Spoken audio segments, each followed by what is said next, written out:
जवाब देता है, क्योंकि हम लोग इस तरह से पढ़ाते ही नहीं। मुझे लगा कि हमें क्या जवाब दूँ। मैंने उनको बोला देखिए हम लोगों के यहाँ पे रामायण और महाभारत पढ़ाने की कॉन्सेप्ट नहीं है, उसकी जो वैल्यू सिस्टम्स है वो हम छोटे छोटे कहानियों के माध्यम से बताते हैं। तो अगर हम उस वैल्यू सिस्टम को लें तो अपने ही देश के अलग अलग प्रांतों की बात नहीं, हम पूरे साउथ ईस्ट एशिया के बारे में हम ये बता सकते हैं कि वैल्यू सिस्टम सेम है। साउथ ईस्ट एशिया में आपने सही बताया कि जो सीता का प्रारूप है, जो सीता को जिस तरह से उन लोगों ने प्रेजेंट किया है, वो स्टोरी लाइन को प्रेजेंट करने के जो तरीके हैं, शिखंडी का स्वरूप कुछ अलग है, लेकिन वही जब शिखंडी का साउथ में नहीं है। हिंदी का जो है इंग्लिश में जनरल जो भाषा है उसमें जैसे कुली देखिए, उसमें आज जो है train, it become very common in Hindi, सब लिखने लगा है।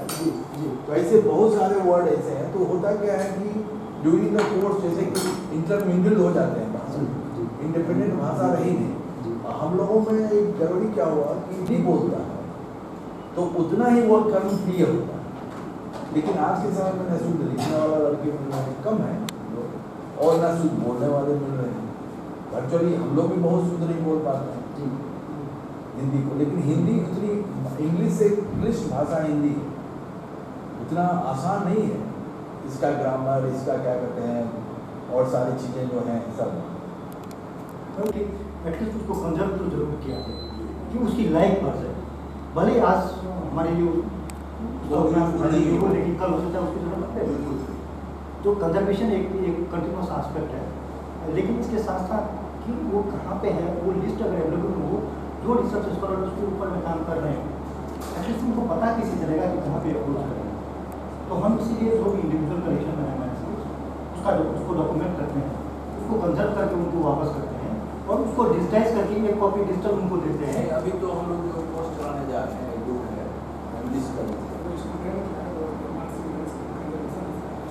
जाके सर्वे करेंगे कुछ पैसे भी मिल जाते हैं, पैसे मिल जाएंगे तो पर मैनेस्क्रिप्ट तो बड़ी पैसे मिलेंगे पर मैनेस्क्रिप्ट वो जब बताएंगे ना उसका एक प्रोसेस है, उस प्रोसेस है कि पैसे मिलेंगे, पैसे सफिशिएंट। उसको इसमें प्रॉब्लम एक ही है सर कि ये बहुत पेशेंस की चीज़ है।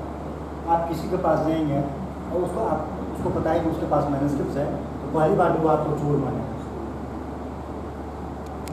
ये बहुत ही रिपीटेटिव प्रोसेस है, बहुत एट्रेशन से गुजरने के बाद कोई कन्विंस होता है कि नहीं आप सही आदमी हैं, हम आपके थ्रू उसको कंजर्व करना चाहते हैं, इसके थ्रू डॉक्यूमेंट करना चाहते हैं। उसको हम लोग जागरूकता मिशन के तहत जी वो भी जब तक आप सर का सर्वे कोऑर्डिनेटर हो जाते हैं, तो डाटा जाएगा वहाँ से उस हिसाब से उनको हमें ये मिशन में अलग अलग तरीके के लोगों को ट्रीट करने के लिए अलग अलग ट्रीटमेंट की जरूरत है। बिल्कुल। तो बट ये है कि एटीट्यूड प्रोसेस है, हम लोग भी सीख रहे हैं इसी प्रोसेस में। होता है ऐसा है ना कि जैसे मान लीजिए कोई बाहर का समझ के फ्रॉम साउथ और फिर वो जब किसी के यहाँ जाएगा तो उसके साथ 2-3 प्रॉब्लम्स हो जाते हैं। अब मिथिला पढ़ा हुआ है, लेकिन ये सब अधिक चीज़ें हमको लगता है जो पुराने घराने या ऐसे तरह के लोग होते हैं उनके पास अधिक मुश्किल होता है, और जो वर्कर है उनके पास मुश्किल कहाँ से मिलेगा, सब दिन तो वैसे चले जाते हैं। ऐसा नहीं है, विद्वानों के पास है। विद्वान तो हमारे तीसरा पॉइंट हम बोल ही गए, चाहे विद्वान हो, कोई ऐसे जैसे कोई मठ हो, कोई मंदिर हो, कोई इस तरह का वहाँ पर मिल सकता है। तो हम लोग और आप जब है तो बनती जाती है, हमारे इलाके के तो नींद अधिक बन जाती है, और ये भी हो जाता है कि अधिकार भी है जिस इलाके को जो है। लेकिन मुझे लगता है कि जो इसमें प्रोपोजल को और ग्रुप में काम करेंगे जो लोग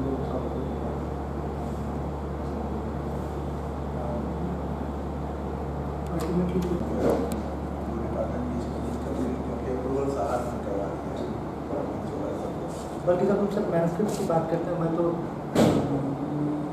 छोटी सी कोशिश करूँगा कि कुछ फिजिक्स डिपार्टमेंट के लोग भी हैं और अलग अलग डिपार्टमेंट के लोग भी हैं, क्योंकि जो साइंटिफिक नॉलेज है वो केवल संस्कृत के लोग नहीं जान पाते। अगर हम लोगों ने जब गेट के ऊपर में अपनी पोर्टल शुरू की थी, सबसे पहला प्रश्न यही था कि क्या होगा, इसमें से क्या निकलेगा। जो हमारे सेक्रेटरी थे कल्चर के, उन्होंने बताया कि क्या हम उसके बाद गायत्री मंत्र पढ़ेंगे तो ब्रह्मास्त्र निकल के आएगी। मैंने पूछ पाया, सर आपने देखा है ब्रह्मास्त्र निकलते हुए? उन्होंने मैंने देखा तो नहीं, मैंने सुना हूँ। मैंने बोला आपने कुछ भी सुना और मुझे भी कुछ करने के लिए बोल रहे। तो इसमें होगा क्या? अल्टीमेटली प्रश्न हमारे पास भी यही था, हम क्या करेंगे। तो हमने उसमें ये बोला कि हम वैदिक स्कॉलर को और जो मॉडर्न साइंटिफिक हायर एजुकेशन में लोग हैं उनको एक प्लेटफॉर्म पे लेंगे और उन दोनों के बीच में हम लोग संवाद स्थापित करेंगे। क्या निकल के आएगी मुझे नहीं पता है, लेकिन जो निकल के आएगी वो बलदेव उपाध्याय जी, तो उन्होंने गोल्ड एक्सट्रैक्शन के ऊपर में काम किया है कि वैदिक पीरियड में स्वर्णदान होती थी, स्वर्ण आती कहाँ से थी और गोल्ड एक्सट्रैक्शन आगे तो एक चर्चा हो रही थी कि कर्म के बारे में, कर्म सोरा है या हमारे यहाँ अभी भी कर्म कर है, वहाँ भी है। तो ऐसे ही कभी हम कहीं पढ़ रहे थे उसमें देखे कि उसमें सवा मन सोना रोज दान करते थे, तो ये सोना आता है। तो यही गोल्ड एक्सट्रैक्शन की ट्रेडिशन आज तक किस तरह से बढ़ी, उनका वर्ड उसी के ऊपर में उसी तरह से जो हमारी मेडिसिन। तो ऐसा है जिसके प्रति medicinal point of view important है और हमेशा कोशिश उसकी यही रहती थी। किसी को देख के बहुगुणा जी चिपको आंदोलन चला रहे थे ना, उनका एक ही था ट्रैवलिंग ब्लीच नहीं करते। बाद में वहाँ पर जो भगत जी सब होते थे उन लोगों ने उन लोगों को गलत ट्रेनिंग दे के ब्लीच उसी से कटवाना शुरू किया, लेकिन ब्लीच कट जाए वो लगता था उन लोगों की जो हम लोगों का भगवान जा रहा है, ये पहले कंसेप्ट था। अब तो कंसेप्ट उसको बिगाड़ दिया, सौदागर बीच में आया, उन लोगों ने कहा दिया ब्लीच काटो उसको पैसा मिलेगा। तो वही मैं कहता हूँ हमारा जो कल्चरल हेरिटेज है ना उसको प्रोटेक्ट करना भी बहुत जरूरी है। और उसमें भी लोग देखेंगे सर, तो लेकिन बाद में आप शिव की पूजा करते हैं, आप किसी ज्योतिर्लिंग में चले जाइए या आप मिट्टी का लेकर के कीजिए, जो ध्यान श्लोक है वो कॉमन है, उसमें कोई भी चेंज नहीं है। फॉर्म से लेकर के फॉर्मलिस्ट तक नेचर को प्रोटेक्ट करने का ये देखिए, केवल शादी में हम लोगों ने स्टडी करा है, करीब 40 पौधे यूज होते हैं उसके टुकड़े हवन में है। हवन में केवल जो है 10 से 15 होता है, सब पौधा से ही तिल हो जो हो ये हो सब। हवन में तो इतना विधान है कि शस्त्र लगा हुआ, शस्त्र से काटी गई समिधा उसके लिए उपयुक्त नहीं है, जो वृक्ष से स्वयं सूख कर नीचे गिर पड़े उसे तोड़ने के लिए केवल हाथ की जरूरत हो, मतलब ये रस की जरूरत, ये इस उंगली की मोटाई के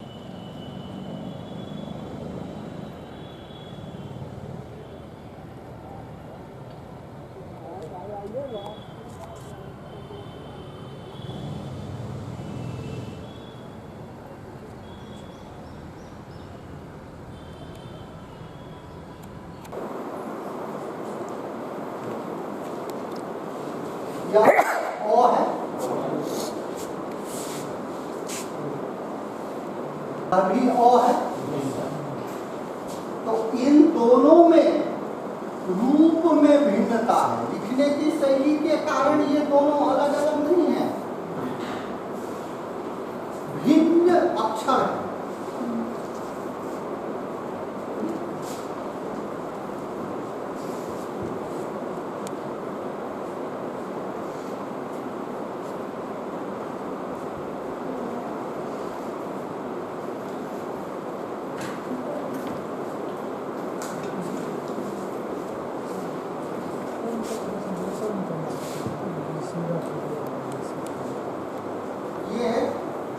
तो उसमें क्या है कि बहुत सारे फाइल जो होते हैं, इमेज फाइल को प्रेजेंट करते हैं, डॉक फाइल हमें नहीं मिलती। जैसा मैंने कल कहा कि 2 तरह की डिजिटल इंफॉर्मेशन है मेरे पास, बाय बर्थ और एक क्रिएटेड। बाय बर्थ जैसे आप बेस पे जो भी है, आज जो थीसिस जमा हो गई है उसको डिजिटाइज करने की जरूरत नहीं है, क्योंकि वो ऑलरेडी सीडी में हमें मिल रहा है।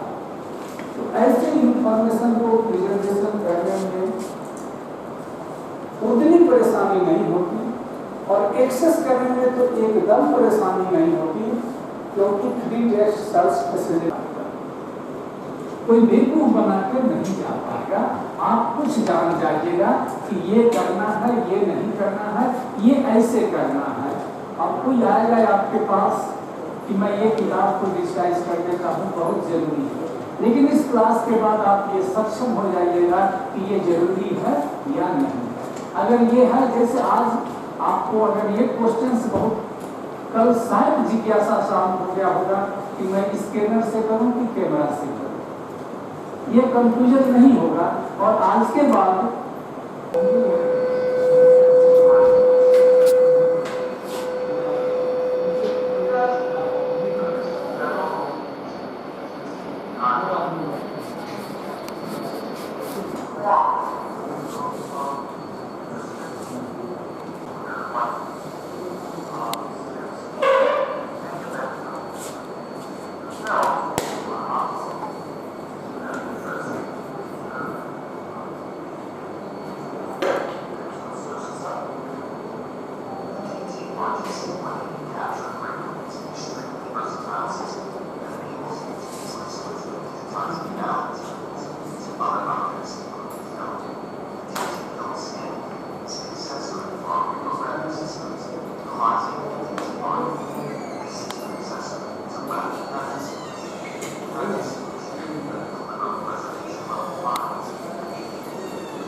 स्कैनर जो आप प्राकृतिक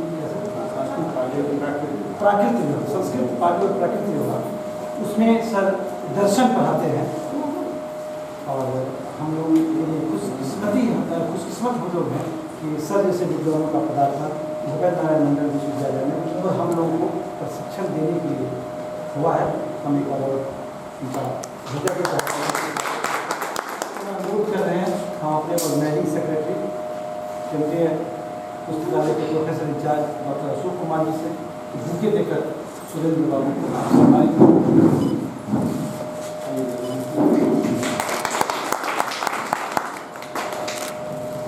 और विश्वविद्यालय का प्रतीक चिन्ह वाला चादर मैं चाहता हूँ कि अशोक बाबू हमारे ऑर्गेनाइजिंग सेक्रेटरी चादर लाते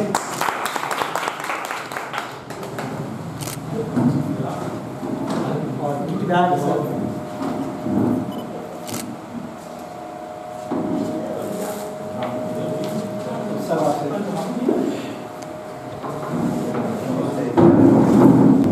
ईरान तक भारत का विषय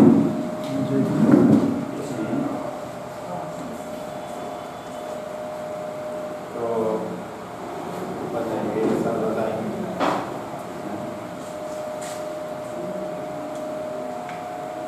उन्नीस का 19वां दिन है जहाँ आपकी शंका हुआ उसमें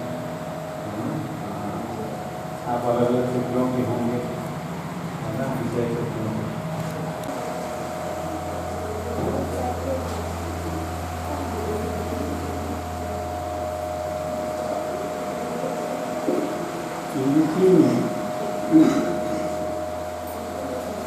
ग्रामीण और ओल्ड भी हमेशा चाहते हैं। आज एक दिन हुआ कृष्ण उनका जन्मदिन था, कृष्ण जन्माष्टमी की जयंती। तो कृष्ण के जो इन्हें एक श्लोक बोला उसमें है कि हम इस मानवीय विज्ञान में क्या कुछ करेंगे। पहला है वेदान उद्धरते, हम वेदों को बचाएं। वेदों के वर्णन समझ में आ जाएंगे, देखेंगे कि हम जिन भेदों के लड़ रहे हैं वो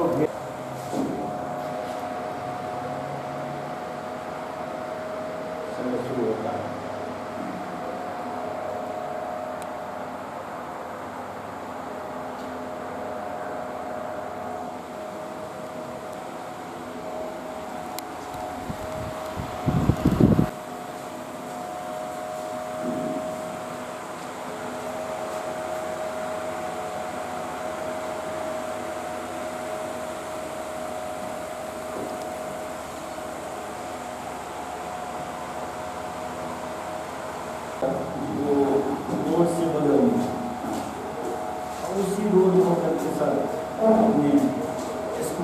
गुजरते थे, स्कूटर रखते थे पहले। एक दो रोज हमको देखे जो टीचर भी यहीं से होता है ना सर, में रात का शाम का भोजन के पहले इफ्तार प्रत्येक साल हम करीब 20-25 बरस से इफ्तार पार्टी तो अपने साथी संगी जरूरी नहीं है उसमें मुसलमान ही होंगे तो हम लोग आते हैं बैठते हैं और सब ये लास्ट इफ्तार पार्टी उसमें मुस्लिम होता है और हमारे यहाँ जो भी फंक्शन होता था उसमें तो सर आएंगे उसी के के बाद मालूम। तीसरा है एक वर्षन के लिए जो आपको मिला सर्वोत्तम सर जो देकर के उत्तम सर जिसे भी रिपोर्ट हम डालते हैं लगभग लोगों का कुछ लोग उसका जवाब सागर विद्यालय बता व्यक्ति आज जमा कर रहे हैं। एक हमने और फीडबैक बनाया क्योंकि जब ये घोषणा हो गई जो 30 दिन का वर्कशॉप फिर हमको मिलने की स्वीकृति मिल गई और उसके लिए प्रयास करते हैं जब तक में हो जाए और हम लोग के लाइब्रेरी को मिलेगा कि नहीं मिलेगा या कहीं दूसरे जगह मिल जाए यहीं पर तो उसके लिए हम चाहे हैं जो अभी तक का हम लोग का गुरुदेवो महेश्वर गुरु साक्षात् परम ब्रह्म तस्मै श्री गुरवे नमः।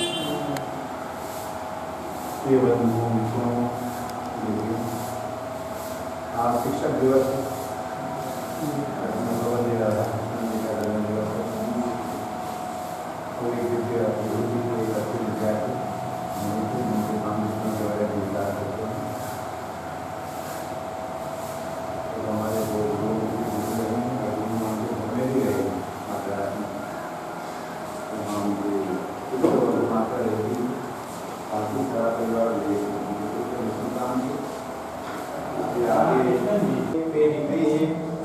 को बना करके उनमें से सटाव करके देखिए मैन्युस्क्रिप्ट्स को मैं कोलेशन में लूँ तुलना पत्रों में लूँ फिर जो है उसका जो आप कार्य करते हैं वो क्रिटिकल एडिशन और जो रिवर्स एडिशन है किसी ग्रंथ का संपादन हो गया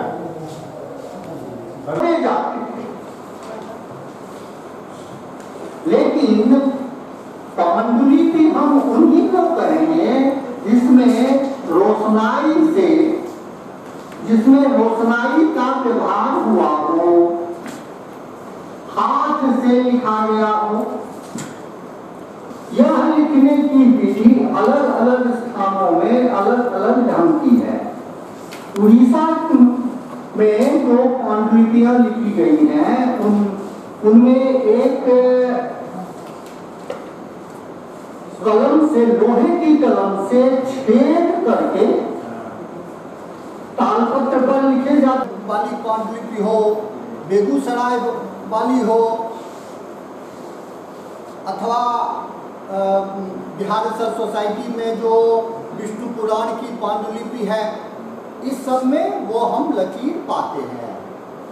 19वीं शताब्दी के अंत तक आते आते क्या हुआ कि यह लकीर मिथिलाक्षर में भी गायब हो गया। हालांकि मैंने जो फोंट बनवाया है उसमें मैंने इसकी व्यवस्था कर दी। एक पतली सी लकीर रहेगी, उससे पढ़ते समय वह लकीर रहे न रहे आपको परसेप्शन में तो कोई असुविधा नहीं होगी। कंसेप्ट दोनों का रहना चाहिए। हाँ, कंसेप्ट दोनों का रहना चाहिए कि ये रेखा रहे।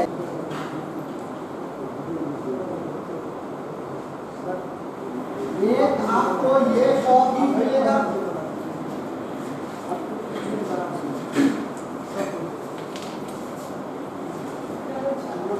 हाँ,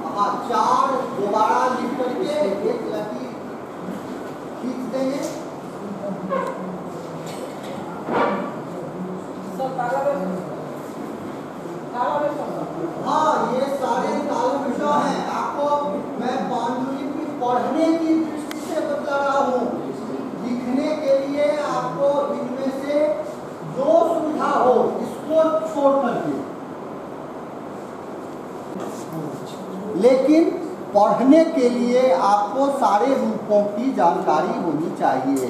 हालांकि फ़ॉन्ट जो बना है उसमें ये रूप है, और यह रूप इसीलिए है कि प्राचीन नागरी में तालव्य श कैसे आप लोगों ने सीखा? ऐसे हल्का सा छोटा लकीर और रॉ के ऊपर से सटा दिया। तो वो तो बाद का वेरिएशन, वो तो 15 की ओर से इंतजामिया कमेटी की ओर से मैं स्वागत करने के लिए यहाँ उपस्थित हूँ। हमारे जो उपस्थित हुए हैं हमारे विश्वविद्यालय के लिए यही गौरव का क्षण नहीं है, बल्कि ये बिहार में ही मैं इसे गौरव का क्षण मानता हूँ कि देश का प्रीमियर यूनिवर्सिटी और दिल्ली यूनिवर्सिटी और उनके सेंट्रल लाइब्रेरी के हमारे chief librarian doctor Dharamvir Singh हमारे बीच हम प्रतिभागियों के बीच आए हैं। हम हृदय की गहराइयों से प्रतिभागियों के लिए उनका हार्दिक अभिनंदन। और मित्रों, कोई भी पुस्तकालय किसी भी संस्था का हो या वहाँ का वो एक दिन होता है। University is nothing, it's only collection of books. और ऐसे ज्ञान के जहाँ सारे संप्रदाय हैं और वहाँ के अगर पुस्तकालय की बुक हमारे यहाँ पहुँचे हैं तो ये विश्वविद्यालय के लिए गौरव का क्षण है। इसलिए मैं जे नवोदय विश्वविद्यालय की तरफ से भी मैं सबका हार्दिक अभिनंदन करता हूँ। उकार का भी बोध होता है। दूसरी तरफ से उकार हम लगाते हैं जिस तरह देवनागरी में लगाते हैं,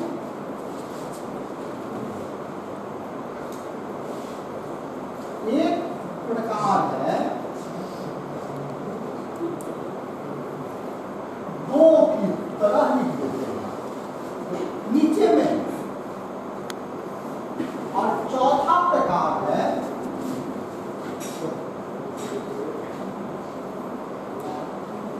जिसमें यहां पर लगा देते हैं। मान लीजिए लिखते समय हमें ध्यान पर नहीं आ रहा है कि क्या लगाना है, तो वो दो की मात्रा हम ऐसे सभी अक्षरों में लगा सकते हैं जहाँ की नीचे गोलाई हो। दरअसल दो लगाने में एक ही कंफ्यूजन आता है ख के साथ संग, तो इसे क्या पढ़ेंगे? नहीं, इसे हम पढ़ेंगे, हम ऐसे अक्षरों में ये मात्रा लगा देते हैं। तो आप लोग ये समझ जाइए कि जिस किसी भी अक्षर में हरी पाई आपको मिल रही है, ओके, हरी पाई एक वर्टिकल लाइन आपको उसमें मिल रही है, तो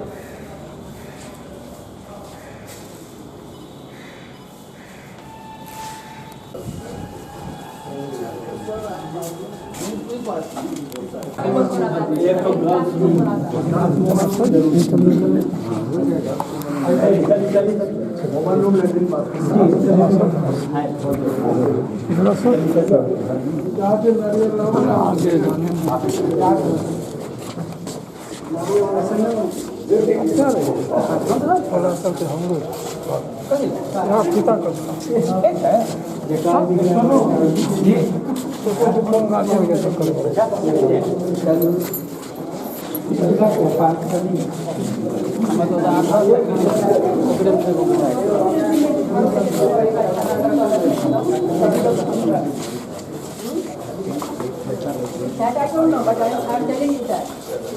Right? Of the syllabus by Father was honored by Father. Side.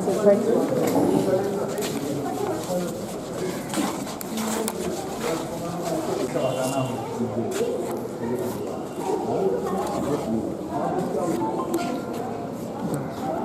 Application वगैरह कर दिए ना जी आ रहा है सर, जी आ रहा है। कल से हम लोग लगता है सर एक सीरीज में वाले के बुला के लिए बताइए कितना सीट है फर्स्ट इसमें हम लोग निकलेंगे नीचे वाला रूम में तब तक बैठेंगे सर।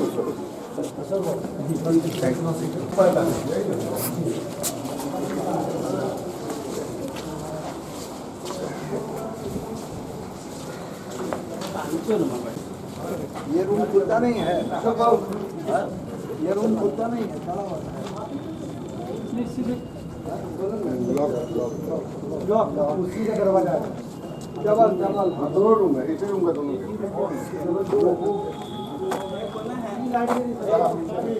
आवाज ज्यादा हॉल से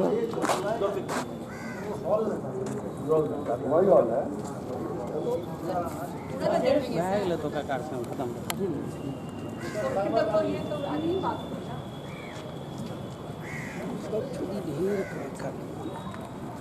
सही में ऊपर में कोई इंजीनियर को बुला रहे हैं। अरे किसको बुला रहे हैं? इंजीनियर कमल को। अरे अशोक बाबू बुला के रखना, ये है क्या है रजिस्ट्रार साहब? यस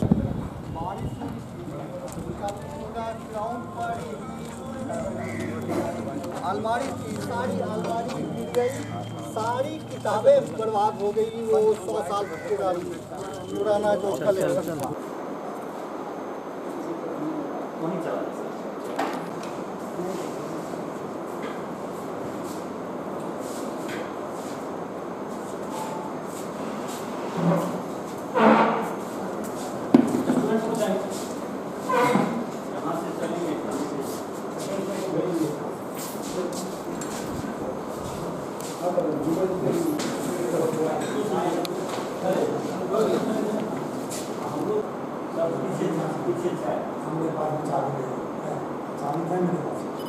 चाबी मेरे पास कहाँ गाड़ी है? गाड़ी चाबी दिए थे धोने के लिए उसको, मेरे पास कहाँ है?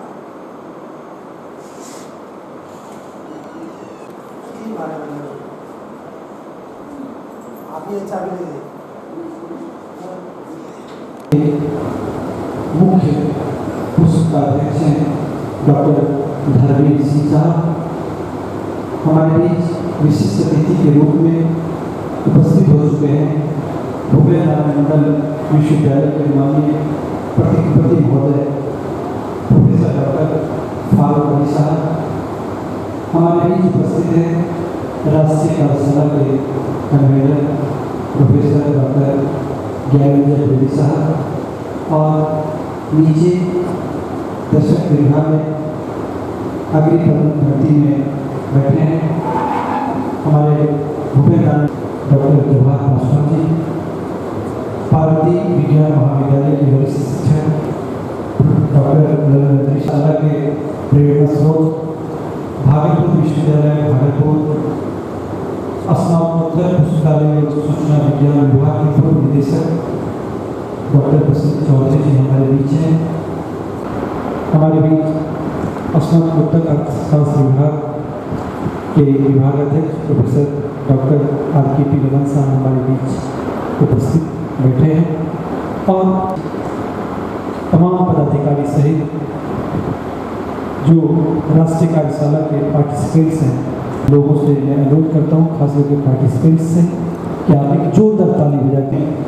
तशरीफ लाए हुए हैं दिल्ली विश्वविद्यालय दिल्ली के मुख्य पुस्तकाध्यक्ष आदरणीय डॉक्टर धर्मेंद्र सिंह जी, उन्हें हम भूपेन्द्र नारायण मंडल विश्वविद्यालय की ओर से और 21 दिवसीय राष्ट्रीय कार्यशाला आयोजक समिति की ओर से और मधेपुरा के आम नागरिकों की ओर से हम इन्हें सम्मानित करेंगे। हम अपने शिक्षक कर्मचारियों का, विश्वविद्यालय पदाधिकारियों का और देश पार्टी जो हमारे महसी से आए हुए हैं, उनकी पूरी टीम को आयोजक समिति की ओर से धन्यवाद व्यक्त करता हूँ, आभार व्यक्त करता हूँ। मैं कार्यक्रम ठीक है देखिए नहीं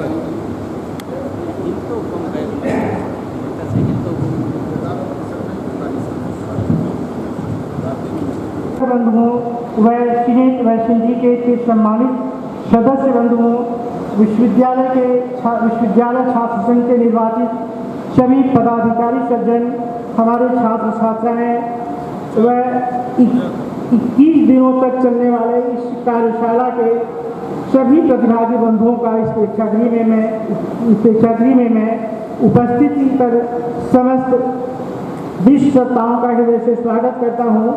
आप सभी की गरिमा में उपस्थिति हेतु आप सभी का सांख्यिकी विज्ञान और नीति विज्ञान से संबंधित 21 दिनों तक विभिन्न व्याख्यान करने वाले विभिन्न विषयों प्रशंसक का मैं हृदय से स्वागत करता हूँ। कुछ आज उपस्थित हैं और कुछ नहीं भी रहते हैं। मैं प्रत्यक्ष और अप्रत्यक्ष सभी विषयों प्रशंसक का हृदय से स्वागत करता हूँ। मैं उनके विद्वतापूर्ण व्याख्यान के लिए उनके प्रति आभार भी प्रकट करता हूँ। डॉक्टर जवाहर पासवान जी से भी मैं अनुरोध करूँगा कि मंच पर आने की खिदमत ले जाए। माननीय अभिषेक सदस्य,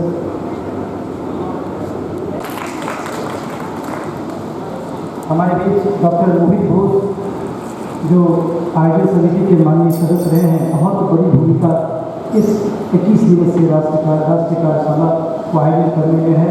मैं अशोक बाबू और वैली सेक्रेटरी से अनुरोध करूँगा डॉक्टर मोहित घोष का हाथ धो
और हमारे ऑर्गेनाइजिंग सेक्रेटरी साहब मदद करें। तमाम बच्चों को, तमाम मेरी पार्टी को विश्वविद्यालय की ओर से, आयोजन समिति की ओर से हम अपने मैं सबसे पहले आप लोगों के सामने नम्रतापूर्वक यह बात कहना चाहता हूँ कि जब से प्रोफेसर डॉक्टर अवध किशोर राय माननीय कुलपति महोदय और उनके छोटे भाई डॉक्टर फारूक अली सर माननीय कुलपति महोदय ने इस विश्वविद्यालय में योगदान दिया है, तब से यह विश्वविद्यालय निरंतर प्रगति पथ पर अग्रसर है और हर एक क्षेत्र में दिन प्रतिदिन कुछ न कुछ गतिविधियाँ होती रही है। और मुझे लगता है कि माननीय कुलपति महोदय एक सूर्य हैं, प्रकाश स्तंभ, ऊर्जा का एक स्तंभ, जिनके प्रकाश से, जिनके आलोक से हमारा पूरा विश्वविद्यालय, पूरा बीएन मंडल का जो ब्रह्मांड है ये पूरा प्रकाशित हो रहा है और उनकी ऊर्जा से हर जगह एक गतिशीलता आ गई है। क्योंकि आप जानते हैं कि सूर्य की ऊष्मा जिस किसी चीज़ पर भी पड़ती है तो वो चीज़ गतिशील हो जाता है और यही गतिशीलता कहीं न कहीं हमारे बीएन मंडल विश्वविद्यालय में आई है। और ये एक संयोग कहिए, सर का पुण्य कहिए, इतने 40 वर्षों का प्रताप कहिए, पुण्य कहिए, जिस काम को भी ये छू दे रहे हैं विश्वविद्यालय में वही एक इतिहास बन जा रहा है। जैसे कि उदाहरण आप देखिए कि हमारे संविदा कर्मी लंबे समय से वंचित थे अपने अधिकारों से, सर ने उस काम को छुआ और एक इतिहास बन गया, वे सभी आज परमानेंट हो गए। हमारा एक बहुत बड़ा परिसर बन के तैयार था, पहले से सब कुछ क्या हुआ था, सर वहाँ गए और आज हमारा सोशल साइंस और विज्ञान का पूरा भवन वहाँ पर शिफ्ट हो गया। एक चमत्कार है, जिस चीज़ को सर छू दे रहे हैं वही चीज़ एक अच्छा बेहतर चीज़ हो जा रहा है। और इसी कड़ी में इनकी नज़र, इनका प्रकाश हमारे बीएन मंडल विश्वविद्यालय के इस केंद्रीय पुस्तकालय पर भी पड़ा, जिसे कि कुलपति महोदय कहते हैं कि ये हमारे विश्वविद्यालय का दिल है। तो निश्चित रूप से इनके नज़र उस पर पड़नी ही थी और ये नज़र पड़ी और ये आज हमारा केंद्रीय पुस्तकालय आज ये राष्ट्रीय स्तर पर जाना जा रहा है। इसके लिए भी हम माननीय कुलपति महोदय के आभारी हैं और हम इनका अभिनंदन करते हैं। और खेलकूद को आप देखिए, आज हमारे विश्वविद्यालय का खेलकूद कितना आगे बढ़ रहा है। लेकिन मैं तमाम चीज़ों पर नहीं जा करके सिर्फ केंद्रीय पुस्तकालय में आज जो ये 21 दिवसीय कार्यशाला आयोजित हुई है इसके बारे में कहना चाहूँगा और विशेष रूप से ये कहना चाहूँगा कि हमारा ये विश्वविद्यालय माननीय कुलपति महोदय के आने के पहले मैं किसी पढ़ा था, लेकिन जैसे ही इनका प्रकाश पड़ा आज वाइब्रेशन मोड में आ गया है, हर तरफ वाइब्रेंट है। आप देखें इतनी गतिविधियाँ हो रही है कि हम उसे समेट नहीं पा रहे हैं। तो इस कड़ी में ही एक कार्यशाला का यहाँ 20 दिवसीय कार्यशाला का आयोजन हुआ है, जिसमें प्रत्येक दिन 1.5 घंटे की 4 कक्षा हुई है, यानी कि एक दिन में 6 घंटे की कक्षा और 21 दिन में आप कैलकुलेट करिएगा लगभग 126 घंटे। तो ये जो 126 घंटे कक्षा है मुझे लगता है शायद किसी भी सेमेस्टर में इतनी कक्षा नहीं होती होगी। 6 महीने के सेमेस्टर में जितनी कक्षा हम आप करवाते हैं उससे कहीं अधिक कक्षा इस 21 दिनों के वर्कशॉप में हुआ है, ये एक बहुत बड़ी सफलता है। दूसरा, इस वर्कशॉप में जो 31 प्रतिभागी सम्मिलित हुए हैं उन्हें जब आप देखेंगे तो उसमें कई विषयों के प्रतिभागी हैं, हिंदी के 12, मैथिली के साइंस के 6, दर्शन शास्त्र के 2, संस्कृत के 1 और पर्शियन के 1। तो इतनी विविधता है, इस दृष्टि से भी ये वर्कशॉप एक बहुत ही महत्वपूर्ण वर्कशॉप है। और ये जो प्रतिभागी हैं ये सिर्फ बीएन मंडल विश्वविद्यालय के नहीं हैं, बल्कि देश के विभिन्न कोनों से लगभग 10 विश्वविद्यालय के प्रतिभागी, इस 31 में जो प्रतिभागी शामिल हैं वो लगभग 10 विश्वविद्यालय के प्रतिभागी हैं। और वो देखेंगे तो देश के करीब 20 संस्थान, 20 बड़ी बड़ी यूनिवर्सिटी, 20 बड़े बड़े संस्थान इसमें कवर हो जाते हैं। मैं माननीय कुलपति महोदय का ध्यान आकृष्ट करना चाहूँगा कि किस तरह से यह एक राष्ट्रीय वर्कशॉप है। सिर्फ आप यूनिवर्सिटी का नाम देखें कि किन किन यूनिवर्सिटी से यहाँ प्रतिभागी आए, किन किन यूनिवर्सिटी से यहाँ पर व्याख्यान देने के लिए अतिथि विद्वान आए, तो आप देखें तो उसमें पहला नाम हमारा बीएन मंडल विश्वविद्यालय मधेपुरा, पूर्णिया विश्वविद्यालय पूर्णिया, हमारा पैतृक विश्वविद्यालय तिलकामांझी भागलपुर विश्वविद्यालय Bhagalpur, Nava Nalanda Mahavihara Nalanda, Nalanda open university Patna, SKM विश्वविद्यालय दुमका, बनारस हिंदू विश्वविद्यालय वाराणसी, इलाहाबाद विश्वविद्यालय इलाहाबाद, अवध विश्वविद्यालय फैजाबाद, गुरु घासीदास विश्वविद्यालय बिलासपुर, गुरुकुल कमरी विश्वविद्यालय हरिद्वार, जामिया मिलिया विश्वविद्यालय नई दिल्ली, दिल्ली विश्वविद्यालय दिल्ली, कलकत्ता विश्वविद्यालय कोलकाता, श्री जगन्नाथ संस्कृत विश्वविद्यालय उड़ीसा, मद्रास विश्वविद्यालय मद्रास, राष्ट्रीय संस्कृत संस्थान त्रिपुरा, नॉर्थ ईस्टर्न हिल यूनिवर्सिटी शिलोंग, मिजोरम विश्वविद्यालय मिजोरम, अवशेषों को देखा और उसके बारे में भी जानकारी प्राप्त की। इस तरह से हमारा जो ये 21 दिवसीय कार्यशाला, एक समुद्र मंथन, एक महायज्ञ संपन्न हुआ, ये हमारे विश्वविद्यालय के लिए बहुत ही मील का पत्थर साबित हुआ है और मुझे विश्वास है इस कार्यक्रम के माध्यम से भी हमारे यहाँ स्थापित करेंगे, जो निश्चित रूप से हमारे विश्वविद्यालय के लिए एक गौरव की बात होगी। और इन तमाम चीज़ों का श्रेय मैं माननीय कुलपति महोदय को और उनके नेतृत्व में हम सभी जो कार्य कर रहे हैं और जिन प्रतिभागियों ने इतने धैर्यपूर्वक इस क्लास में उपस्थित हुए, उन सबों को इनका श्रेय जाता है।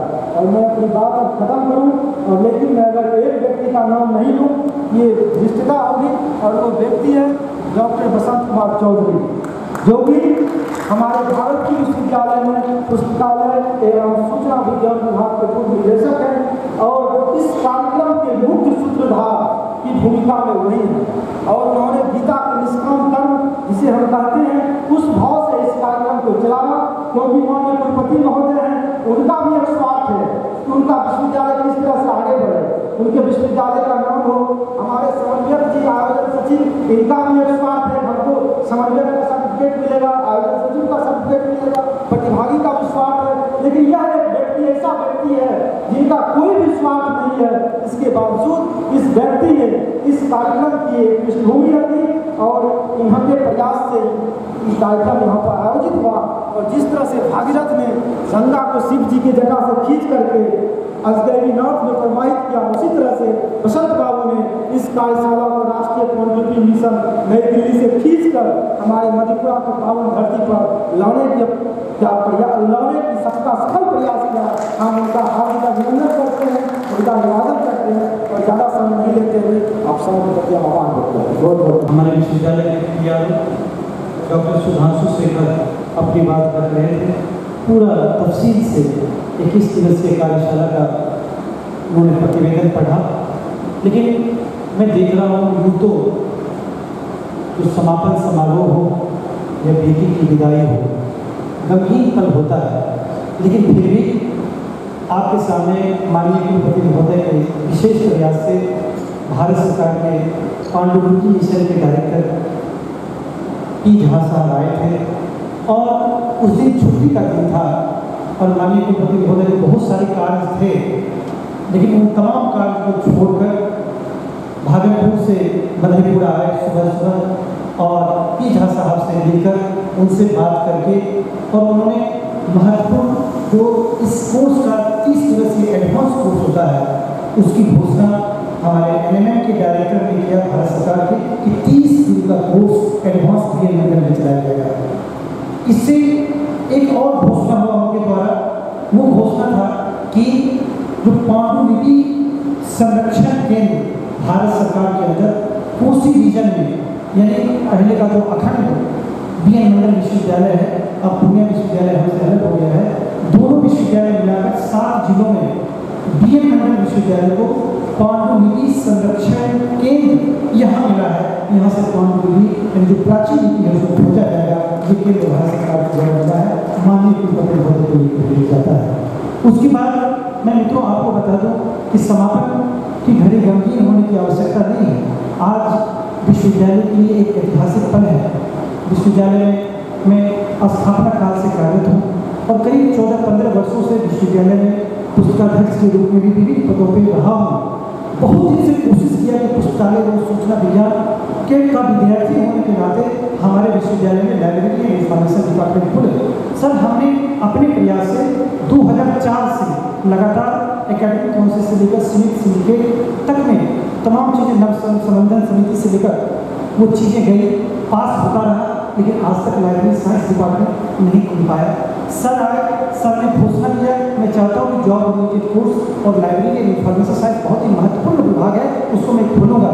मुझे सहसा विश्वास उन दिनों नहीं हुआ था कि जिस तरह से हमारे वाइस कुलपति महोदय गए, तो हो सकता है सर का भी घोषणा तयसमा भी उसी तरह का हो जाए। लेकिन आज खुशखबरी है, बोल नहीं रहा हूँ, बल्कि आज का दिन 6 सितंबर 2018 भूपेन्द्र नारायण मंडल विश्वविद्यालय के लिए स्वर्ण अक्षरों में इतिहास लिखा गया। और वो क्षण महामहिम कुलाधिपति महोदय से आदेश लेकर विश्वविद्यालय के तमाम बॉडीज से, तमाम निकायों से आदेश लेकर और विश्वविद्यालय में नोटिफाई करके आज विश्वविद्यालय पुस्तकालय और सूचना विज्ञान विभाग का उद्घाटन हो गया। कल से हम लोग फॉर्म देने जा रहे हैं और सितंबर के लास्ट तक, अंतिम सप्ताह तक बच्चों का नामांकन होगा। 45 सीट पर हम लोग bachelor of library and information science के लिए बच्चों का नामांकन ले रहे हैं।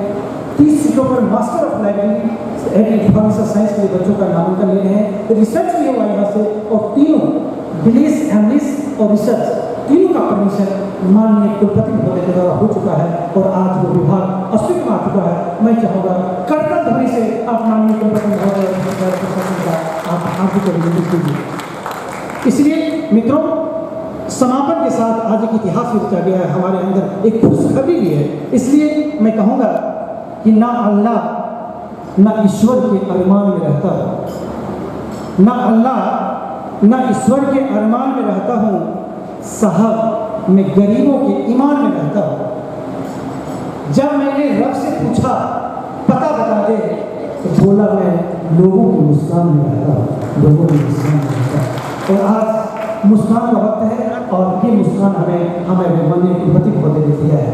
अब मैं हमारे बीच मित्रों, मैं इससे पहले एक लाइब्रेरी इंफॉर्मेशन साइंस का विद्यार्थी होने के नाते एक बहुत प्रश्न उठा कि विद्वान किसे कहेंगे। मैं कहता हूँ कि हमारे विषय है उसके बारे में जान सकते हैं, लेकिन उसके विद्वान नहीं हो सकते। तो विद्वान अंतर्राष्ट्रीय library conference library information science में ये हुआ कि विद्वान हम किसे कहेंगे। तो लोगों ने कहा कि जो तमाम ज्ञानों को थोड़ा थोड़ा सा भी टच करता है प्रत्येक दिन, उसे हम विद्वान कह सकते हैं।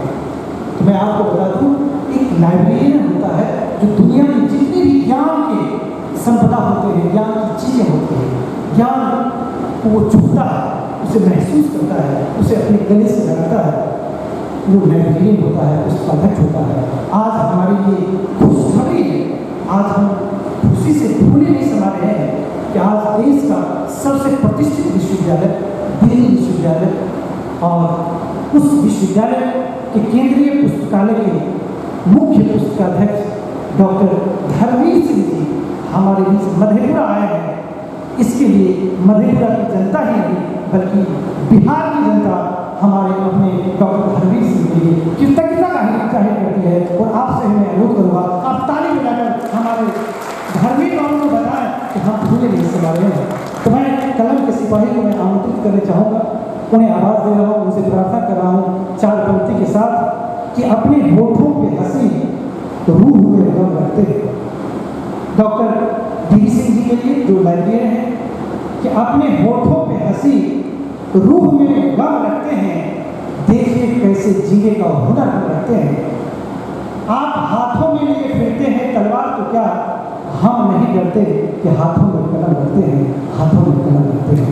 तो कलम के सिपाही दिल्ली विश्वविद्यालय के मुख्य पुस्तकाध्यक्ष डॉक्टर धर्मवीर सिंह साहब को मैं मंच पर आने के लिए प्रार्थना करता हूँ और आपसे मैं अनुरोध करता हूँ, जोरदार ताली बजाकर आदरणीय डॉक्टर धर्मवीर सिंह दिल्ली विश्वविद्यालय।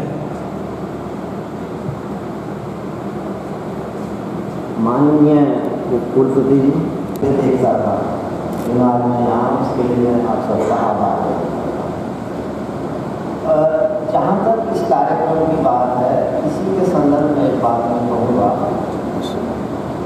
मोटे अर्थशास्त्र के बारे में बहुत चर्चाएँ होती हैं, काफ़ी लोग चर्चा करते हैं, लेकिन 1905 तक तो किसी का हाथ में नहीं था। तो एक तंजौर के पंडित के पास में भोजपत्र के रूप में था, संस्कृत उसकी भाषा थी और उसकी लिपि वहाँ की स्थानीय प्राचीन लिपि थी। तो मैसूर में एक लाइब्रेरी खुली, मैसूर ओरिएंटल लाइब्रेरी।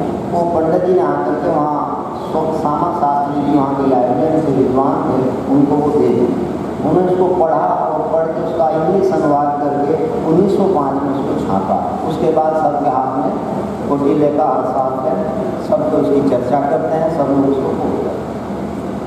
इस क्षेत्र में बहुत ज़्यादा पांडुलिपि हैं और सारी पांडुलिपि सामने आई भी नहीं। कुछ में स्क्रिप्ट ऐसी है कि लोग नहीं पढ़ पाते हैं, कुछ की स्थिति ऐसी हो जाती है समय के काल के गुजरते गुजरते कि वो बोल नहीं पाते। कुछ पांडुलिपि के प्रति मनुष्य का मोह ऐसा हो जाता है कि चाहे वो समाप्त हो जाए, मिट्टी हो जाए, लेकिन उसे वो अपने हाथ से दूर नहीं करना चाहते। लेकिन इस कार्यक्रम से लोगों को एक सजगता आई होगी, बिल्कुल आई होगी, और ये समझने का भी मौका मिला होगा कि पांडुलिपि में कहीं से कुछ ज्ञान आ जाता है। वो लिखा है, समकालीन है। उस समय जब लिखा किसी ने सोच के विचार के, उस समय की परिस्थिति के अनुकूल, उस परिस्थिति के अनुसार उसको लिखा, जब वो हमारे सामने आता है वो प्राइमरी सोर्स ऑफ इन्फॉर्मेशन हो जाता है। और जब प्राइमरी सोर्स ऑफ इन्फॉर्मेशन सामने आती है तो हमारा लेखन का ढंग बदल जाता है, हमारे सोचने का ढंग बदल जाता है। ये एक अच्छा कार्य यहाँ पे हुआ है। अब यहाँ पे जो प्रोसेसिंग की एक यूनिट बनाने की बात है वो और अच्छी बात है। उसमें जो सुविधा देती है नेशनल मिशन, कोई भी आकर अपनी मैन्युस्क्रिप्ट ले आइए, आप अपने ही पास रखिए, हम उसको प्रिजर्व कर देंगे, उसका लाइफ 100-200 साल आगे बढ़ जाता है और वो ज्ञान सबके सामने आ जाता है। कई बार मन में ये प्रश्न भी उठता है कि ये मिशन कैसे और क्यों प्रारंभ हुआ। तो ये वाजपेयी जी की देन है, हमारे बीच में नहीं रहे, लेकिन व्यक्ति शरीर से सदैव नहीं रहता, अपने कार्यों से सदैव रहता है। तो जर्मनी में उन्हें किसी ने एक मैन्युस्क्रिप्ट कही थी सीनियर ने कि देखिए ये मैन्युस्क्रिप्ट है, हमारे देश की है, मैंने इतने पैसे दे करके ये ली है, जबकि चीज़ हमारी है। जैसे वो वापस आए उन्होंने आते ही कहा कि कुछ होना चाहिए, और मैं होता है तो ध्यान रखते पहले आप सबसे निवेदन करूँगा कि इस पर ध्यान दीजिए। आप लोग ध्यान की नीति को पढ़ सकते हैं, आपकी अपनी मैन्युस्क्रिप्ट जितनी है पांडुलिपि में पढ़ते देखिए, तो अनुवाद करें।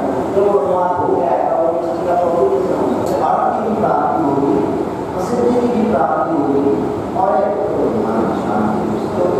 तीनों काम को एक साथ समझ कर क्षमता में है जो आपके पास है, उनसे छाट करके, उनको देख करके, उनका अनुपालन करके, उनका हिंदी करके, इस करके जो भी कर सकते हैं। अगर एक भी यूनिवर्सिटी छानते भी तो उससे यूनिवर्सिटी की पहचान भी होगी। ये भी कोई यूनिवर्सिटी हिंदुस्तान है लेकिन अच्छा पब्लिकेशन करती है, लेकिन उसकी शुरुआत उसी दिन ही जिस दिन यहाँ के मुख्यमंत्री के बन के आया कि यहाँ पर मैन्युस्क्रिप्ट का कोर्स करा नेशनल मिशन मैन्युस्क्रिप्ट जो अपना मिशन है उसमें पैसा मिलता है, सहयोग मिलता है, समर्थन मिलता है, जहाँ के ये लोग भेजे जाते हैं हम उसी के तहत आए हैं। तो इस तरह से इस ज्योति को जो जलाई है ये ज्योति रहनी चाहिए।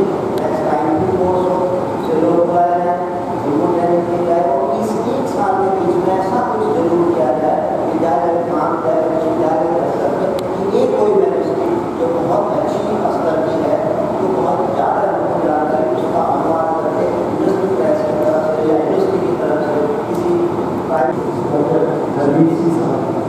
अब मैं आमंत्रित करना चाहूँगा कार्यक्रम के अगले करिए हमारे बीच प्रोफेसर साहब बैठे हुए हैं और हमारे विशिष्ट अतिथि के रूप में है। मैं सारा बातचीत करूँ उससे पहले प्रोफेसर साहब को करती आती है। आज मैं खास करके कहना चाहूँगा कि प्रोफेसर अवध किशोर राय भारत बहुत धन्यवाद। इसी दो पंक्ति के साथ मैं प्रार्थना कर रहा हूँ अपने विद्वान माननीय प्रतिकुलपति महोदय से, प्रोफेसर खालिद अली साहब से सर आएंगे और हमारे प्रतिभागियों के लिए, आयोजन समिति के लिए दो शब्द कहेंगे और हमारा हौसला बढ़ाएंगे। प्रोफेसर खालिद अली, माननीय प्रतिकुलपति भूपेन्द्र नारायण मंडल विश्वविद्यालय। और आपके लिए मैं हम लोग जुर्मा के बारे में जानते हैं, 2 दिसंबर एक ही यहाँ हो गया तो मुश्किल है।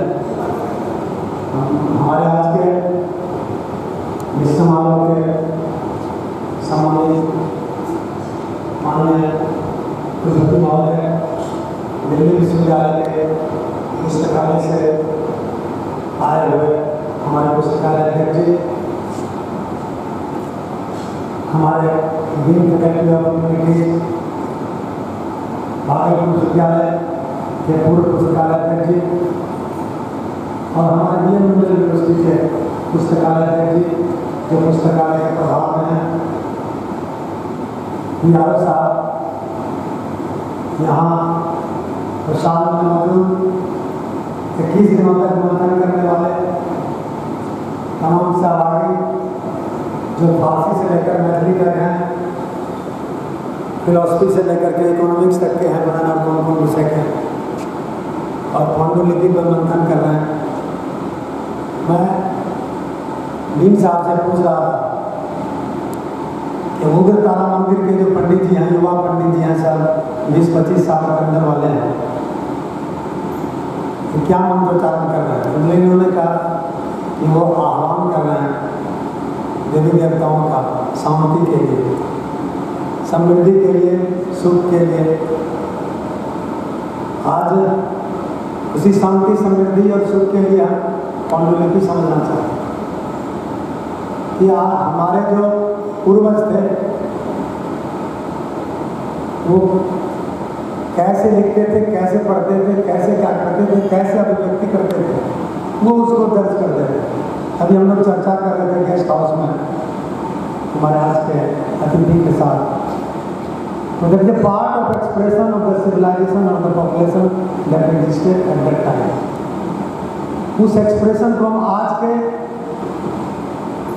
समय और कालखंड में देखने की कोशिश करते हैं कि वो बेहतर था या बदतर था या आज हम बदतर हैं, इसको मिलान करने की कोशिश। आपको शायद याद होगा जब मिसेस गांधी प्रधानमंत्री थी तो लाल किला में पूरा भारत का इतिहास लिख करके कैप्सूल बना करके उसमें लाल किला में करवाई थी। याद होगा आपको?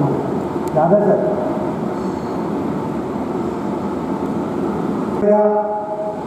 पूरा हो सकता है कि शहर जमुना के नीचे चला जाए, बहुत सारी बातें हो सकती हैं। आज भी बहुत सारे टीले और पठार बने हुए हो सकता है, उसके नीचे सभ्यता छिपी हो। भागलपुर विश्वविद्यालय के क्षेत्राधीन में कहलगांव के अंतिचक में विक्रमशिला विश्वविद्यालय मिला, तो कुछ नहीं था, मिट्टी का ढेर था। हम लोग कैसे आते आते रहते थे आजू बाजू से। संयोग से प्राचीन इतिहास के कुछ शिक्षकों ने कहा कि कुछ जुताई में अर्तन बर्तन मिलते हैं, इसकी खुदाई होनी चाहिए। 74 के लगभग में खुदाई शुरू हुई। संयोग से भागलपुर के सांसद थे भागवत आजाद जी और उनके सहयोग से हुआ। फिर जब वो खुदाई हुई पूरी, जब वहाँ की स्थिति स्पष्ट हो गई थी, तो फलना राजा ने इसको तोड़ दिया। हमने तोड़ दिया तो जमीन के अंदर कैसे चला गया? अरे तोड़ा तो जमीन पर सरपट बराबर होता। तो उस भौगोलिक स्थिति को उस समय और कालखंड में हम नहीं जोड़ना चाहते हैं। बोले हमला हुआ, उस समय हमला हुआ, उसने तोड़ ताड़ के नष्ट कर दिया। तो नष्ट किया तो जमीन के अंदर कैसे चला गया? 40 फीट नीचे, 60 फीट नीचे है। अभी जो विक्रमशिला के जो खंडर हैं वो 60 फीट नीचे जाना पड़ता है हम लोगों को सीन उतर करके देखने के लिए।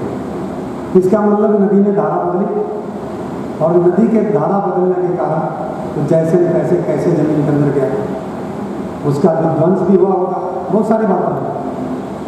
तो मैं ये कहना चाह रहा था कि जो काल और खंड हमारी पांडुलिपि दर्शाती है, उसको समझने की जरूरत है। मैं पूछ रहा था डीन साहब से कि पूरा स्पेन से शुरू करते हैं और पूरा डेनमार्क की जितनी भाषा बोली जाती है, स्पेनिश से लेकर के पुर्तगीज, फ्रेंच से लेकर के डेनिश, डच से लेकर के दूसरी भाषा, उन लगभग सबकी लिपि एबीसीडी में है। सबकी लिपि लगभग एबीसीडी में। आप देख लीजिए, फ्रेंच लिखिए, बोलने में लगे कुत्ते भी यहाँ ताबुल, स्पेलिंग दिए भी ये नहीं है, फ्रेंच में ताबुल बोलता है, हम टेबल बोलते हैं। कुछ बात तो है, बोली अलग है, लिपि मिलती जुलती। और संभवतः यही कारण है कि बहुत कोहेजन है यूरोप में। लाख उसको कोशिश की गई तोड़ने की, हिटलर भी पैदा हुआ, मुसोलिनी भी पैदा हुआ, पता नहीं कौन कौन पैदा हुआ, पूरे दुनिया को युद्ध में झोंका। उसके बावजूद भी यूरोप एक होकर के खड़ा है। 26-27 देश मिलकर के, कहीं कोई पासपोर्ट वीजा कुछ नहीं, आइए जाइए खाइए पीजिए रहिए गाइए, अजीब हालत। और हम हैं कि समझने को तैयार नहीं, अपनी विरासत को नहीं समझ पा रहे, तो समझेंगे कैसे? समझेंगे इसी के माध्यम से। और इसको समझने के लिए एकाग्रता चाहिए, बिल्कुल निष्पक्षता चाहिए, जो नहीं है। हम निष्पक्ष होकर के तथ्यपूर्ण ढंग से उन तमाम चीज़ों को नहीं परोस पाते हैं, वो हमारी कमी है। और शायद यही वजह है कि इतनी लिपियाँ होते हुए भी, इतनी पांडुलिपि होते हुए हम ज्ञान में अपने पीछे क्यों हैं। कुछ बात तो है, उसको समझने की ज़रूरत है, और हम समझने को तैयार नहीं। मैं जब बहुत छोटा था तो कभी बार गाँव में चिट्ठी आती थी, डाकिया लेके आता था, अब तो आता भी नहीं डाकिया, बच्चा आजकल पहचान नहीं सकेगा। तो ऐसी भाषा में लिखा होता था, हम लोगों को पढ़ने का था ऊपर ही नहीं पाते, उससे भी इकट्ठी में लिखलो in what language it has been written, किस भाषा में लिखा हुआ है? बोले कैथी है। हमने ये पूछी था कैथी, अब वो थी, आखिर वो कहाँ चले? महाराज 50 वर्षों में किधर को चली गई वो लिपि? ये बहुत गंभीर विषय है, इसको समझने की जरूरत है कि आखिर जब इसी तरह से लिपियाँ नष्ट होती चली जाएंगी, तो फिर हम जो तमाम दस्तावेज और तमाम चीज़ें जो उस कालखंड में उस लिपि में लिखी गई, उस मैन्युस्क्रिप्ट में लिखी गई, तो कैसे हम समझ सकेंगे, कैसे हम उसको जोड़ सकेंगे? स्क्रिप्ट उसके फारसी और कड़ी मिला जुला है, और शब्द कड़ी बोली जाए। जो हिंदुस्तान का जो कानून से लेकर और क्या बोलते हैं गंधार से लेकर के कोलंबो तक ये जो भाषा बोली जाती थी, उसके सर्वम उसमें समाहित किया गया। लिपि अरबी और फारसी शामिल हुआ, और उसमें ला करके उसका उर्दू नाम दिया। हम जब लिपि को, भाषा को धर्म से जोड़ेंगे, जाति से जोड़ेंगे, तो फिर उसकी मैं यही बात मानवीय साहब से कहा, दर्शन के विद्वान मैं पूछ रहा था कि भाषा, संस्कृति और धर्म आदमी बोलना सीखा, आदमी पूरे हुआ, करोड़ों अरबों जन्म रह जाते हैं, उतने स्पीसीज हैं, आर्टिकुलेट सिर्फ ह्यूमन है। और हम समझ ना सकेंगे संस्कृति को, कहाँ समझ सकेंगे विरासत को, कहाँ समझ सकेंगे? आप इस पर मंथन जरूर किया, और इसका उपयोग आपके आगे आने वाली पीढ़ी को जरूर मिलेगा। इन्हीं चंद शब्दों के साथ मैं आपको बहुत बहुत धन्यवाद देता हूँ। जय हिंद। आभार व्यक्त करता हूँ अपने माननीय प्रतिकुलपति महोदय का।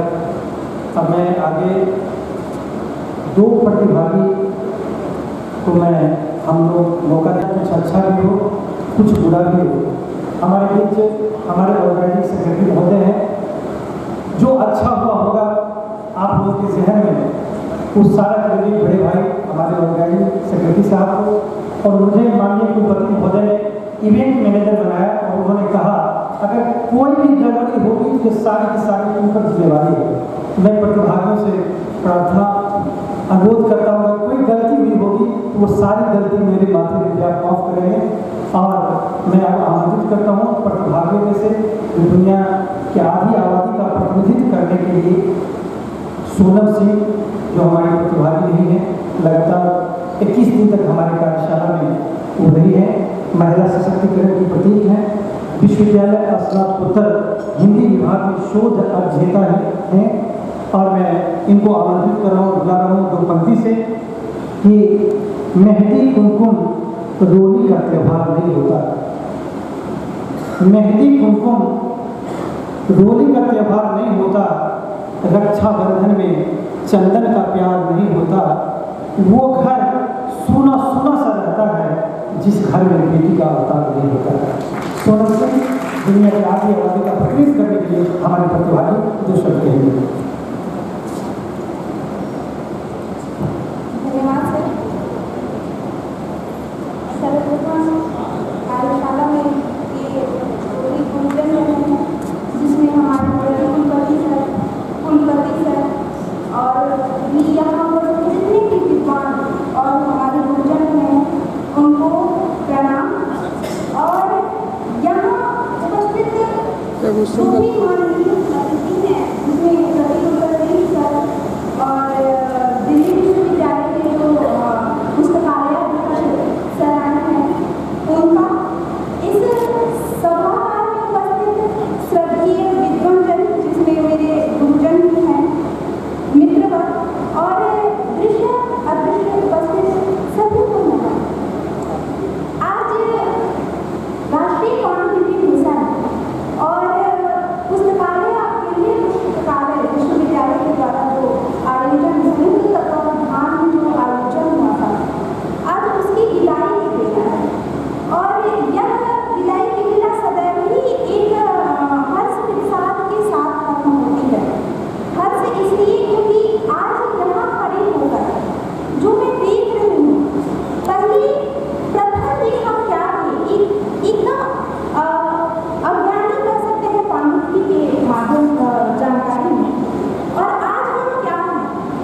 मंडल यूनिवर्सिटी के वाइस चांसलर साहब और जो अतिथि आए हुए से गुजारा करता हूँ हमारे साथ। मैं ये कहना चाहता हूँ कि यहाँ पर कुछ कंट्रोवर्सी की बात हो जाती है, इसलिए एक किताब फारसी बोलता हूँ किताब है, उसका नाम होता है आते नासरी सिराज की है, एशियाटिक सोसाइटी का किताब है और रिसर्च समझे ना, उसको मंगा लिया जाए तो ज़्यादा बेहतर होगा। बस यही अपना तब ताते नासरी।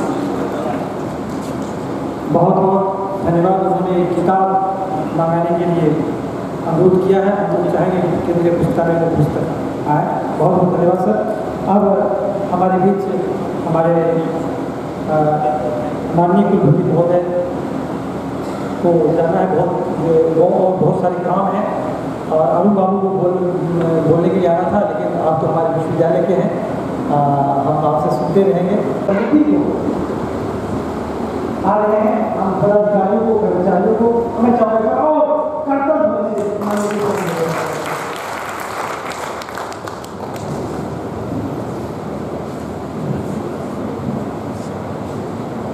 सर्वप्रथम मैं धन्यवाद देना चाहूँगा हमारे इवेंट मैनेजर रघुवंशी जी। मैंने इन्हें कहा था, मैंने आपको इवेंट मैनेजर जो है बनवाया है और नामित किया है इस विश्वास के साथ कि पूरे ये 21 साल का 21 दिन की जो कार्यशाला है दिनों का, ये सुचारू रूप से संपन्न हो और वो आज ये घड़ी आ गई। आज समापन दिवस है। रघुवंशी जी ने कि चेहरे पर हमेशा मुस्कुराहट है उनके, और जब ज्ञानों के भंडार में वो बैठे रहते हैं तो आप समझ सकते हैं कि उसमें लगता है कि उनके चेहरे से ज्ञान पुंज प्रकाश के रूप में बिखर रहा है। और हमारे बीच बैठे हुए हैं डॉक्टर डी वी सिंह, अध्यक्ष दिल्ली यूनिवर्सिटी पुस्तकालय विभाग के। उनका मैं स्वागत करता हूं और मैं समझता हूं कि उनके आने पर आप सभी कम से कम तालियों की गड़गड़ाहट से उन्हें ऐसा उन्हें महसूस हो कि पुनः जब कभी भी हम उन्हें याद करें तो उन्हें आने में तनिक भी देर न लगे। ये प्रेम हम देना चाहते हैं उनको। वो बीच हमारे बीच आए हुए हैं, कल से ही आए हुए हैं। आप मान सकते हैं कि हमारे देश की राजधानी में जो बसने वाले व्यक्ति हों या मधेपुरा एक आइलैंड में आकर पिछले 2 दिन से यहाँ की गतिविधि को अवलोकन कर रहे हैं। और मैं समझता हूँ उन्हें जरूर प्रसन्नता हुई होगी कि इस बागान में भी अब कोई फूल खिलने वाला है। तो पुनः आप सभी का इनका खास कर मैं स्वागत करता हूँ। और मंच पर मंचस्थ हमारे बीच ह्यूमैनिटीज़ के डीन प्रोफेसर द्विवेदी जी और पूरे इस कार्यक्रम को जो लेकर चल रहे हैं आप लोगों के बीच में, जो आज 21 दिन का आप कार्यक्रम देखे, हमारे प्रोफेसर अशोक कुमार जी जो लाइब्रेरी के इंचार्ज भी हैं और अभी एमलिस और विलिस के कोऑर्डिनेटर भी बन गए हैं। इनके ऊपर काफ़ी भार दिया गया है और मैं समझता हूँ कि इनकी जो चुप्पी है, इनके जो कार्य करने की शैली है और इनमें जो क्षमता है, उस क्षमता के माध्यम से जरूर इस दोनों कोर्स को इस विश्वविद्यालय में आगे बढ़ने में मदद करेंगे। और पूरे इस प्रकरण के पीछे एक व्यक्ति है जो निस्वार्थ भाव से लाइब्रेरी साइंस में पिछले 40 साल से जुड़ा हुआ है। उन्हें कुछ भी नहीं चाहिए, सिर्फ उन्हें इतना ही चाहिए कि जहाँ कहीं भी हो, अगर लाइब्रेरी साइंस ठीक ढंग से नहीं चल रहा हो, लाइब्रेरी ठीक ढंग से नहीं चल रहा हो, तो वो पहुँचते हैं, पूरे बिहार में जाते हैं और सभी जगह 2-3 दिन रहकर अपनी सेवाओं को वो देते हैं। वो हमारे बीच आज उपस्थित हैं पूर्व निदेशक central library PM Bhagalpur university doctor Basant Kumar Chaudhary. मंच पर मंचस्थ हमारे सबसे बड़े निकाय सिंडिकेट के सदस्य डॉक्टर जवाहर पासवान जी, यहाँ पर उपस्थित स्पोर्ट्स काउंसिल के सचिव फजल जी और मोहित जी जो केमिस्ट्री के विद्वान हैं, बड़े शांत प्रकृति के हैं, चीज़ों को देखते हैं, समझते हैं और प्रकट करने का प्रयास जल्दी नहीं करते हैं। वो मोहित जी हमारे बीच बैठे हुए हैं, हमारे बीच रमन साहब भी हैं, इकोनॉमिक्स के हेड, राम नरेश बाबू जो मैथिली के हेड रह चुके हैं, 3 साल तक बहुत सुचारू रूप से इन्होंने मैथिली विभाग को चलाया। वो भी शांत प्रकृति के हैं और उन्हें बहुत लगाव है मैथिली से और इसीलिए उनको आमंत्रित भी किया गया था एक दिन मैथिली का भाषण देने के लिए। लिपि के बारे में मैथिली का कब से कहाँ से शुरुआत हुआ है। हमारे बीच में अखिल साहब भी हैं और बहुत सारे शिक्षक वृंद हैं, साथ साथ सभी प्रतिभागीगण जो पिछले 21 दिन से यहाँ पर रुके हुए हैं। मैं समझता हूँ उसमें से कुछ मधेपुरा के लोग होंगे और कुछ बाहर के भी होंगे। मैं यह भी जानता हूँ कि जब भी कोई कार्यशाला आयोजित होता है तो आपके अपेक्षा के अनुसार हो सकता है कि आपको वो सुविधाएं उपलब्ध नहीं हुई हो। असल में हमारा विश्वविद्यालय नया विश्वविद्यालय है, बहुत पुराना है नहीं। यहाँ का कल्चर हम लोग बहुत अभी तक सुदृढ़ नहीं कर पाए हैं। लाइक अदर यूनिवर्सिटी भागलपुर हो, पटना हो, तो थोड़ी असुविधाएँ हुई होंगी, लेकिन ज्ञान जरूर प्राप्त किया होगा। पिछले 21 दिन से लगातार जब कोई भी अगर अखबार आप उठाएं तो हमेशा आप देखेंगे पांडुलिपि के बारे में जरूर कहीं न कहीं कुछ शब्दों में लिखा हुआ रहता है। और यह करिश्मा करने वाला एक ही व्यक्ति है, वह दर्शन शास्त्र का विद्वान यंग नौजवान शिक्षक BN मंडल यूनिवर्सिटी का, जिसको हम लोग कहते हैं PRO, के लिए ताली बजा दीजिए आप लोग। ये PRO साहब कद में बड़े छोटे हैं, सोच में बड़े ऊंचे हैं, हिंदी पर इनकी पकड़ है और समाज पत्रों पर इनका अपना एक निगाह रहता है। और 21 दिन तक मैं इसलिए इनको इतना धन्यवाद दे रहा हूँ कि पूरे जनता को, इस मधेपुरा डिस्ट्रिक्ट ही नहीं बल्कि इस क्षेत्र के सभी लोगों को समाज पत्रों से यह जानकारी तो जरूर दे दिया गया कि पांडुलिपि क्या होता है, पांडुलिपि का महत्व क्या है, या हमारी संस्कृति क्या है, हमारे संस्कृति का द्योतक कौन सा स्क्रिप्ट है, क्या ये सारी बातों की जानकारी आप लोगों तक पहुंची होगी जो भी प्रतिभागीगण हैं। लेकिन खुशी की बात यह है कि आप जितना समझ पाए, कम से कम मैं समझता हूँ उसके 10% यहाँ के जनता ने भी समझा कि मैन्युस्क्रिप्ट क्या होता है और लिपि विज्ञान क्या होता है। उनको इस बात की समझ आई। जिन लोगों के पास मैन्युस्क्रिप्ट होगा, जिन लोगों के पास पांडुलिपि होगी, चाहे आपके घर में हो, चाहे आपके गांव में हो, चाहे आपके मोहल्ले में हो, अब आप यहाँ से जब सीख कर जाएंगे तो कम से कम उनसे आप बता सकते हैं उनको कि आपके पास जो ये स्क्रिप्ट है या जो पांडुलिपि है इसका बहुत महत्व है, इसको संरक्षित करके रखिए।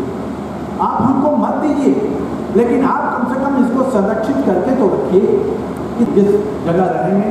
तो उससे सबसे बड़ी बात यह है कि यह जन जागरण, जब कभी किसी व्यक्ति के पुराने जो जमींदार हो या कोई मठ हो या कोई मंदिर हो या कोई ऐसी जगह हो जहाँ पर अधिकतर लोग जाते हों और मिलते हो और जुलते हो, उस घरों में, उस मठों में, उस मंदिरों में हो सकता है कि आपको कोई न कोई मैन्युस्क्रिप्ट प्राप्त हो जाए।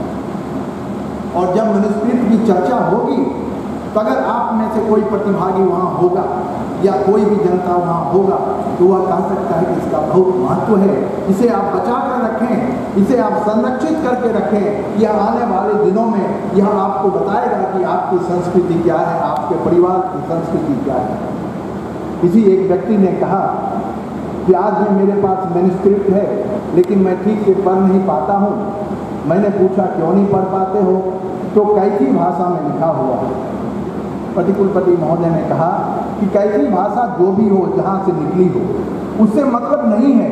लेकिन जब हमने जो मैन्युस्क्रिप्ट पढ़ाने वाले लोग आए उनसे जब हमने बातचीत की कि क्या यह भी कोई लिपि है, क्या यह भी कोई भाषा है, तो सभी लोगों का एक ही कहना हुआ कि चाहे ब्राह्मी हो, चाहे कोई भी लिपि हो, सभी लिपि में संस्कृत के बिना सभी सूना है। संस्कृत ही एक ऐसी लिपि है, एक ऐसी भाषा है जिस भाषा के माध्यम से आज तक हमारा देश मैं समझता हूँ कि हमारे धर्मवीर सिंह भी इस बात से एग्री करेंगे कि संस्कृत एक ही भाषा है जो यूरोपियन हो, चाहे एशियन कंट्री हो और कोई भी कंट्री हो, हर एक जगह हमारे भारतवर्ष की मान्यता है तो वह भाषा है संस्कृत। और आश्चर्य की बात यह है कि संस्कृत का जब उच्चारण होता है, जब वेद का उच्चारण यहाँ किया जा रहा है, तो मैं समझता हूँ कि आधे से अधिक लोग, मैं भी उसमें शामिल हूँ, जिनको संस्कृत समझ में नहीं आती।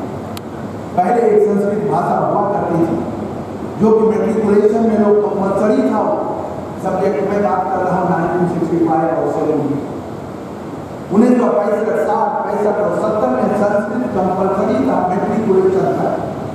आज जैसे जैसे देश प्रोग्रेस कर रहा है, डेवलप कर रहा है, हम अधिक भाग रहे हैं अंग्रेजी की तरफ, अपनी मातृभाषा, अपने धरोहर को हम पीछे छोड़ रहे हैं। और इसी को ध्यान में रखते हुए 2003 में आपको पता होगा हमारे बीच अब नहीं रहे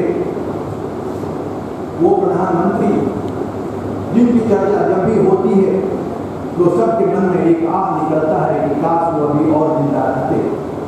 वो हमारे प्रधानमंत्री Shri Atal Bihari Vajpayee ji. He was the man who for the first time says, उन्होंने पहली दफे ऐसा सोचा इस मैन्युस्क्रिप्ट के लिए एक मिशन बनाया जाए, और एक मिशन बनाया गया जिसको आज हम लोग कहते हैं NMM, national mission of manuscript. और आज पूरे हमारे देश में जब उन लोगों से बातचीत हुई, हमारे बीच जब आए हुए थे, उनके अभी वर्तमान डायरेक्टर डॉक्टर पी था, तो उन्होंने कहा कि हमारे पास करोड़ों मैन्युस्क्रिप्ट है इंडिया में, ऐसी उम्मीद की जाती है, और 50 लाख मैन्युस्क्रिप्ट का ऑलरेडी इंफॉर्मेशन ले थोड़ा बिजी हो जाते हैं, कभी बैठते हैं कहीं पर दूसरे कार्यों में, मैं इनका ध्यान रखना चाहूँगा।